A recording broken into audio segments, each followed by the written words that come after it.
নমস্কার। আজকে ডিসেম্বরের ২৯ তারিখ। বাইরে যথেষ্ট গরম, শীত নেই। ঘরের ভেতর অল্প ঠান্ডা অনুভূত হচ্ছে, কিন্তু বাইরে ঠান্ডা নেই, প্রচণ্ড গরম, বেশ ভালো রকমের গরম। যাক, আবহাওয়ার কথা। এখন পত্রিকা থেকে কবিতা পাঠ। আজকের পত্রিকাটি, যে পত্রিকাটি আমার হাতে আছে, যেখান থেকে আমি কবিতা পাঠ করব, সেই পত্রিকাটির নাম বোম্বে ডাক। নিচে লেখা আছে বোম্বের বংদের সাহিত্য বন্দর। বোম্বেতে যারা প্রবাসী বাঙালি থাকেন তাদের সাহিত্য বন্দর। এখানে সাহিত্যের যাবতীয় কিছু ওঠানামা হয় এই বন্দরে। এখান থেকে আসা যাওয়া করে, এখানে এসে পৌঁছায়, আবার এখান থেকে সমস্ত বঙ্গবাসী বা বাঙালি যেখানে যেখানে ছড়িয়ে ছিটিয়ে আছে সেখানে সেখানে পৌঁছে যায়। তো এই বোম্বে ডাক একটি উল্লেখযোগ্য পত্রিকা।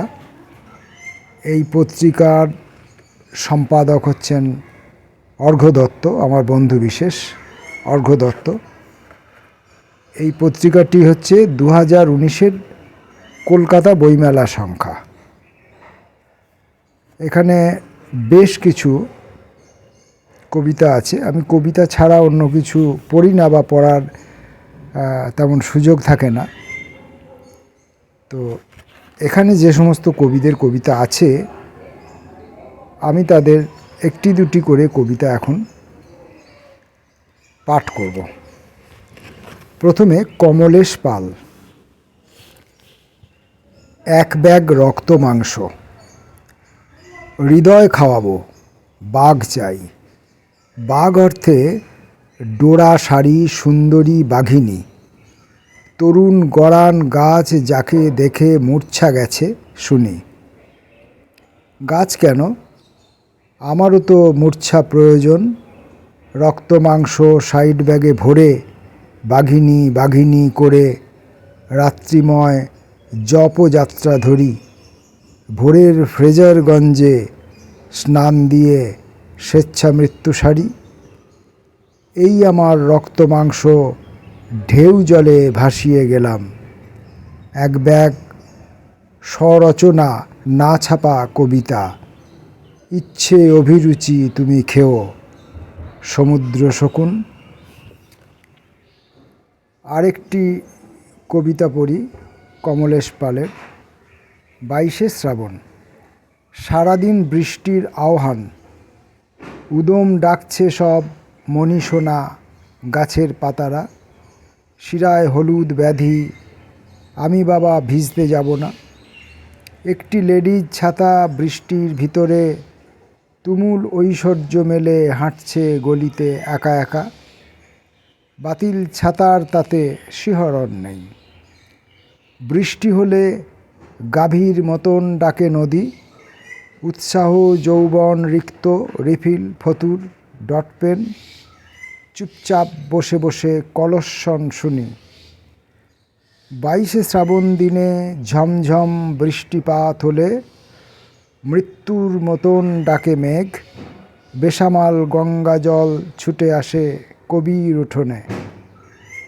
কবিকে ভাসিয়ে নিয়ে চলে যায় জলের মিছিল।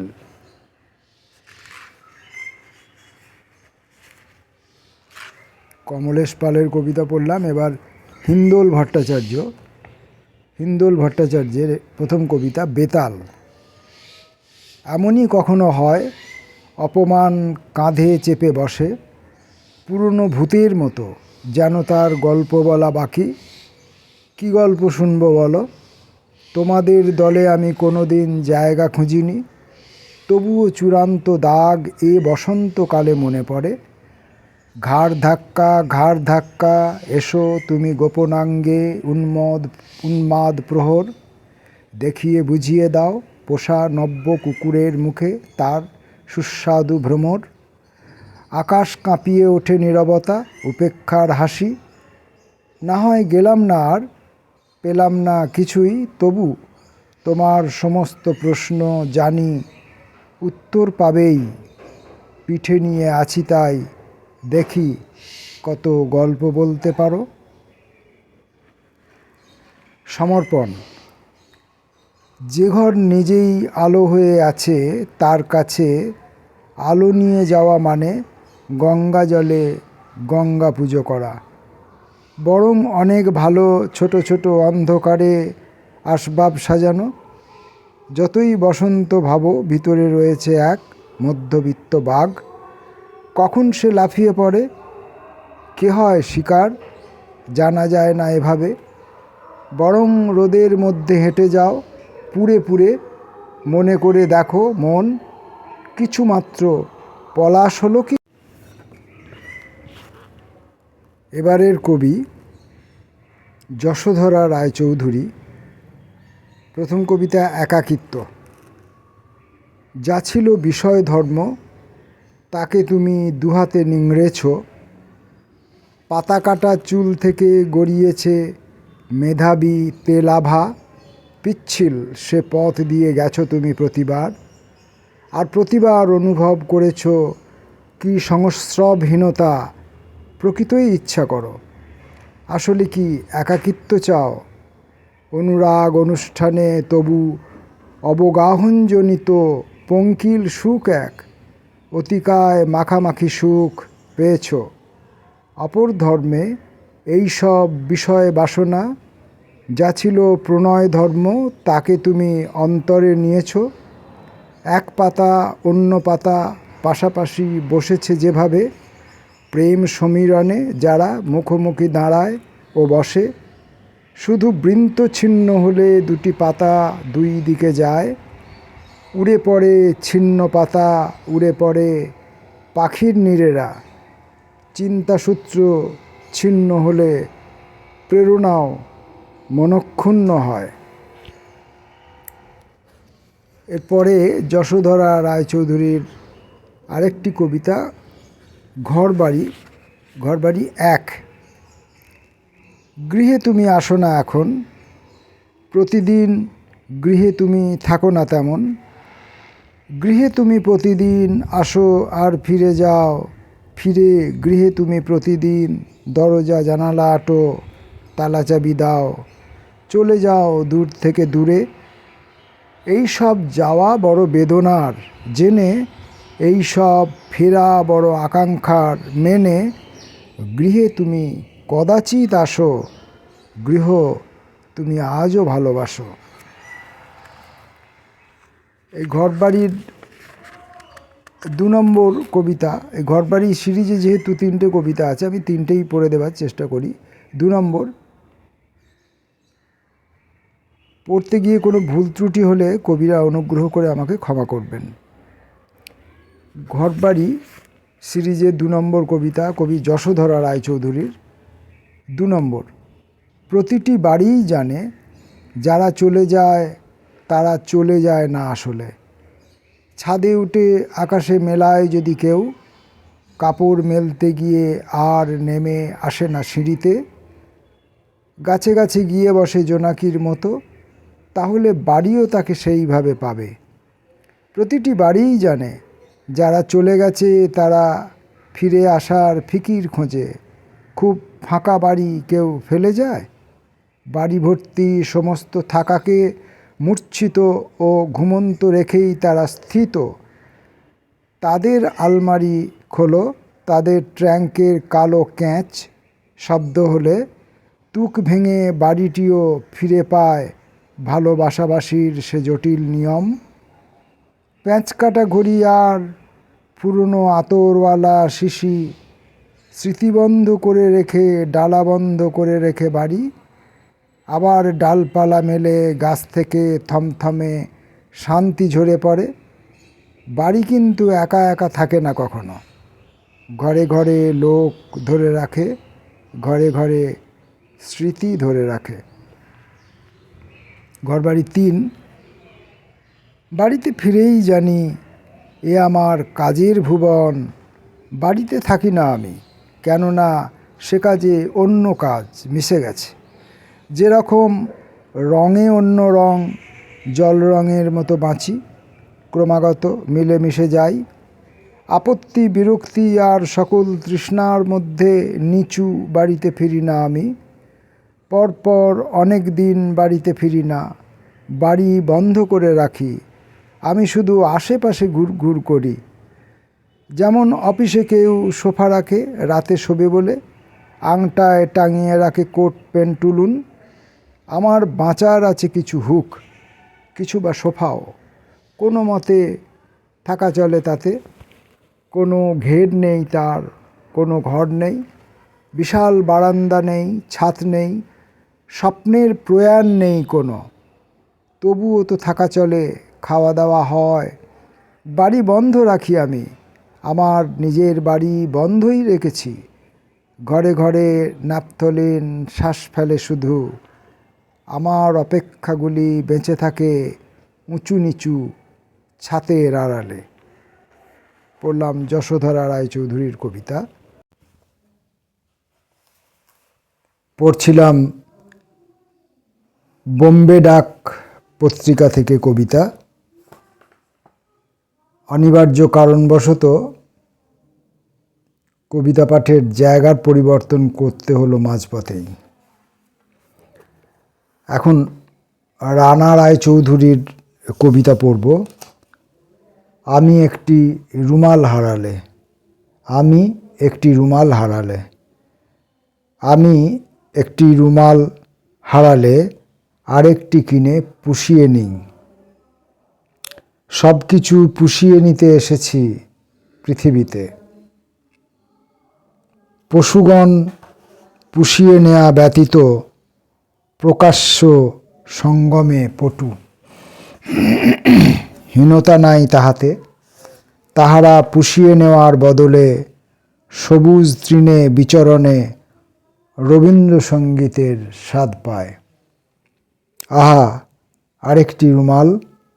সব দেহ কাহারও বদ্ধযন্ত্রের ন্যায় শুয়ে আছে আরেকটি রুমালের নিকট। এই অঙ্কুরিত ভূমিতে লেনদেন চাষ হয়।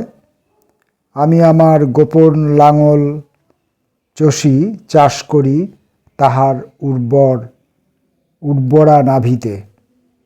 শার্দুলের লাঙল বিরাট। আমি দেখিয়াছি নন্দন কাননে বাদাম চিবোতে চিবোতে টিকিট বিনিময়ে। দেখিয়াছি শার্দুলের করুণ লাঙল কিভাবে লেনদেনে প্রতিটি ট্রানজাকশনে ডেবিট ক্রেডিটে মুকুরের ন্যায় প্রতিফলিত হয় আমাদের সুসজ্জিত লেজার ও খতিয়ানে। কোটি কোটি গ্রহহীন শার্দুল ও মার্জারগণ শুয়ে আছে নেভিতে আমার আরেকটি রুমালের উপর। আহা, আরেকটি রুমাল। আমি চেটে ফুটে পুষিয়ে নিয়েছি। ভোরের আলোটুকু শুধু তাহার হারমোনিয়ামে সিক্ত। পরের কবিতাটি চাঁদের মর্মের দিকে। তিনি জানিতেন না যে আমি তার প্রেমিক ছিলাম।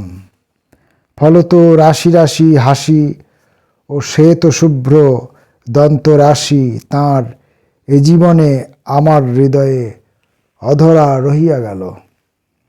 এই অধরা বাসনা আজ অকারণ বৃষ্টিপাতের ন্যায় ঝরিয়া ঝরিয়া কোনো দূর নদীতে মিলায়।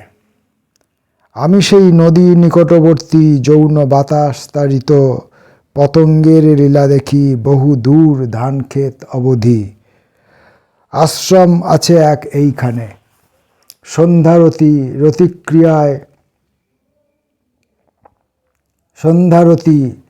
রতিক্রিয়ার ন্যায় উদ্দাম ও উৎসব তীব্র। তিনি জানিতেন আমি তার লোলুপ প্রেমিক হেতু সাঁতারের ভূমিকা ভুলিয়া গিয়াছি অন্তরে। রাশি রাশি চাঁদ আজ নিভিয়া রহিল। তবুও প্রেমের স্বাদ প্রস্ফুটিত পুষ্পের নিষ্পাপ বহতা যেন। জ্ঞানহীন অপাববিদ্ধ লিঙ্গের সুষমাধায় রাশি রাশি নিভে থাকা চাঁদের মর্মের দিকে। তিনি জানিতেন না যে আমি তার প্রেমিক ছিলাম। তিনি জানিতেন না যে আমি তার প্রেমিক ছিলাম। ফলত রাশি রাশি হাসি ও শ্বেত শুভ্র দন্তরাশি তাঁর এ জীবনে আমার হৃদয়ে অধরা রহিয়া গেল।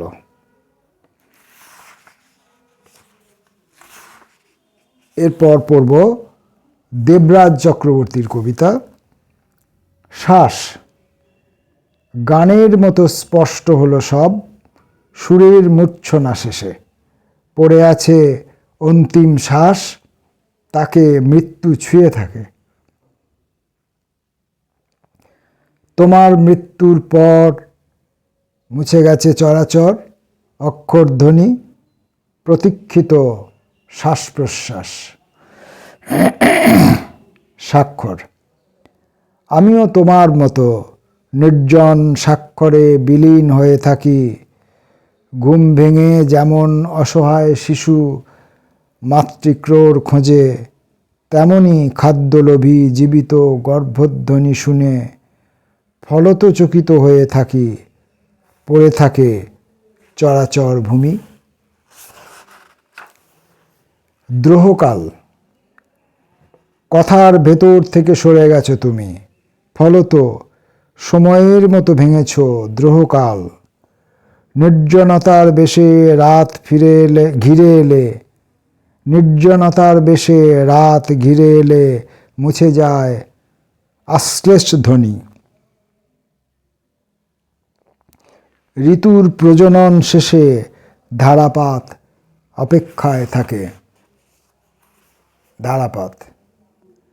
চূড়ান্ত ধারাপাত ছুঁয়ে বসে আছি, এ জীবন অক্ষরের মতো, এ জীবন অক্ষরের মতো। সব কিছু ভাঙচুর মেনে নিয়ে খোলা খাতার মতো ধরা পড়ে আচমকা গতিপথ পরিবর্তনে হাওয়া ঘুরে ওঠে। এই প্রেম শ্বাস ধরে রাখা উষ্ণতা পানের পর উড়ে যায় ব্যর্থ চাতক, মুহূর্ত প্রতীক্ষায় থাকে। চূড়ান্ত ধারাপাত ছুঁয়ে বসে আছি, এ জীবন অক্ষরের মতো। সব কিছু ভেঙে চুরে মেনে নিয়ে, সব কিছু ভাঙচুর মেনে নিয়ে, সব কিছু ভাঙচুর মেনে নিয়ে খোলা খাতার মতো ধরা পড়ে আচমকা গতিপথ পরিবর্তনে হাওয়া ঘুরে ওঠে। এই প্রেম শ্বাস ধরে রাখা উষ্ণতা পানের পর উড়ে যায় ব্যর্থ চাতক, মুহূর্ত প্রতীক্ষায় থাকে।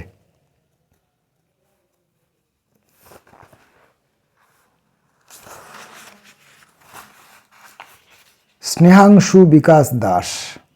রাত্রির ক্ষত ও অযৌন ধ্বনিরা। প্রথম কবিতার নাম রাত্রি।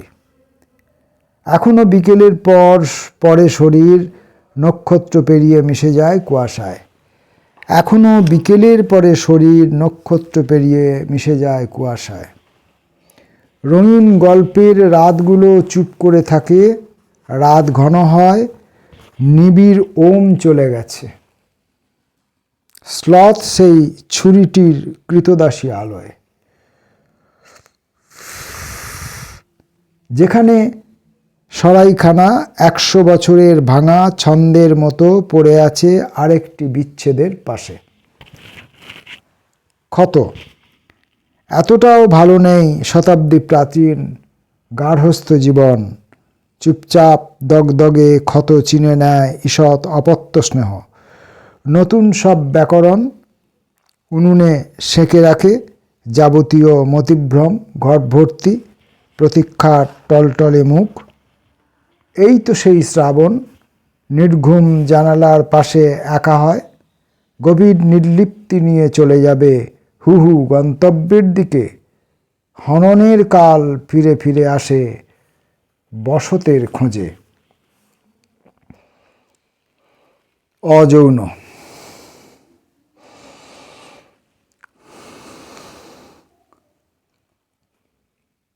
যে কোনো সম্পর্কের মধ্যে সাপ লুডোর ছক জুড়ে দিলে হারিয়ে ফেলা ভাষা চোখ সকাল সন্ধ্যায় খুঁজে দেখে দীঘল শরীরে বাঘের থাবা, অযৌন আঙুলের সম্মোহন। তমসার দিকে মিলিয়ে যায় খাঁচাটির আস্ত আকাশ।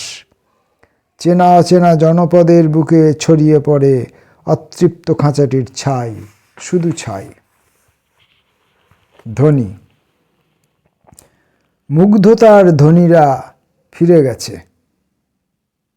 উচ্ছল এক ঐশ্বরিক আলো পেরিয়ে কতকাল এই চুপচাপ বেঁচে থাকায় লাভাস্রোত লুকোতে গিয়ে গন্তব্য ভুলে যাই। আদিগন্ত বেগুনি রঙের চলাচলে দেখি একঘেয়ে কুয়াশার প্রলেপ। গধূলির দিকে চলে যায় ফসলের সুর। যতটুকু জেগে থাকি এই চাকার সংলাপেই ধীরে ধীরে নির্বাক হয়ে স্তব্ধতা ছুঁয়ে ফেলি একলা সন্ধ্যায়। বোম্বে ডাক পত্রিকা থেকে কয়েকজন কবির একাধিক কবিতা পড়লাম। পড়ার সময় প্রতিদিনকার মতো আজও কিছু ব্যাঘাত ঘটেছে। সেই সব ব্যাঘাতের জন্যে আমি ব্যক্তিগতভাবে দায়ী। আমি পাঠক, আমি দায়ী। আমি পড়তে শিখিনি, সেজন্য আমি দায়ী।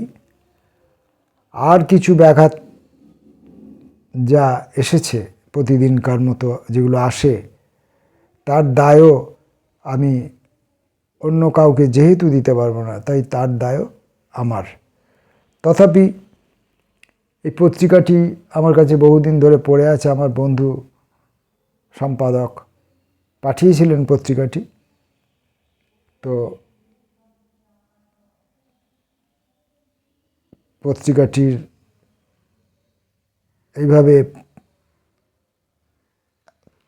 পড়ে তাকে ভিডিও করে ধরে রাখলাম। আমি ত্রুটিহীনতার দাবি করি না, ত্রুটি সমেত, মানে আমার পাঠের ত্রুটি সমেত